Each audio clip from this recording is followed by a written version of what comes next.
Hello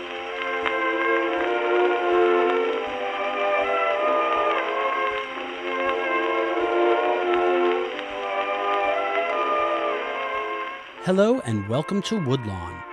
Describing this place as simply a cemetery does not do it justice. Established in 1863, Woodlawn is a 400-acre nature oasis in an urban setting with over 6,300 trees representing more than 140 different species.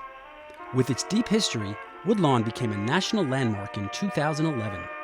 It is a non-sectarian cemetery and popular final resting place for over 310,000 individuals from all walks of life, some of who were quite famous. Woodlawn is distinguished by memorials that represent the largest and finest collection of funerary art in the country. Recognized as one of America's most historically significant properties, more than 100,000 visitors from around the world come here each year searching for the final resting places of many historic figures, including artists and writers, civic leaders, entrepreneurs, great entertainers, and jazz musicians. Woodlawn Cemetery is filled with powerful men who changed the course of history and culture and art. But one of my favorite stops on my jazz and vaudeville tour is the one about the woman who did the same thing. Miss Nora Bayes was a singer of vaudeville, and that's putting it too lightly. She was so much more. Think of the power and presence of Beyonce, maybe Barbra Streisand, maybe the career commanding ability of Madonna. Combine all those things 100 years ago, and you got Nora Bayes. Nora's birthplace is kind of unknown, and she wanted it that way.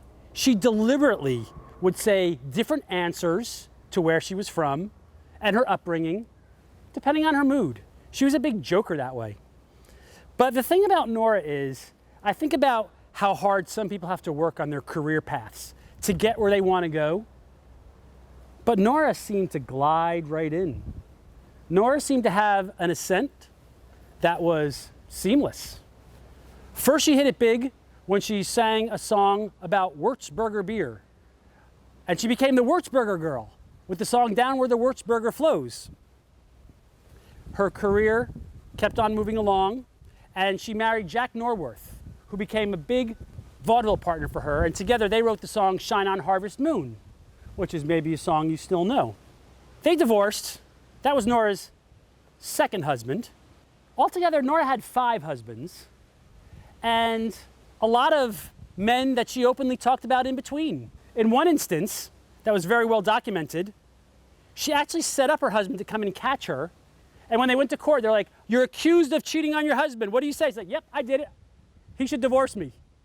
She's known for negotiating her own contracts and doing so with an iron fist. If you didn't like her terms, she was walking. A famous run-in with Florence Ziegfeld. There was a big court case, lots of publicity. Florence said, "I'll never hire you again." She said, "I don't care." The court case ended with no decision. And then what they did is they said, "Okay, let's hire you again. We had so much publicity, let's keep it going." One story I'd like to tell about Nora is that after the success of one of her biggest records, which we're going to hear in a few minutes, she was on a tour of the United States entertaining troops. And on a stop, her entourage went into a hotel, and the hotel manager said, "All of you can stay here except your black maid. She cannot stay here." And Nora said, No, we're all staying here because we're playing in town. We're entertaining the troops tomorrow for free." And they're like, No, you can't stay here. And she's like, "If we don't stay here, I'm leaving town. I'm not entertaining the troops." They're like, "Sorry, we can't change our policy." She's like, "Well, I'm not changing mine." And she literally left town and didn't play. And the newspaper the next day said something along the lines of, "Does Nora care more for her black maid than she does for the well-being of the troops?" And she actually retorted in the paper, "Does the South care more for its outdated traditions than it does for the well-being of the troops?" So she wasn't taking it. She really was in control, and she actually was a big philanthropist also. She was playing flop houses, orphanages, all sorts of places, and really in control of her life and career, and I can't emphasize enough, she was the queen of Broadway. She really was. She had the Nora Bayes Theater named after her, the first woman to have a theater named after her. Nora really is a wonderful lady, historic, important New York personality that we should all remember. George M. Cohan came calling to her in 1916 and said, I got a big song and you're the lady to sing it. She didn't like command performances, but when George M. Cohan comes calling, you answer. And the big song was Over There, which became the anthem of World War I, World War II, and dare I say, it's still a song that people may know. So here is the wonderful Nora Bayes.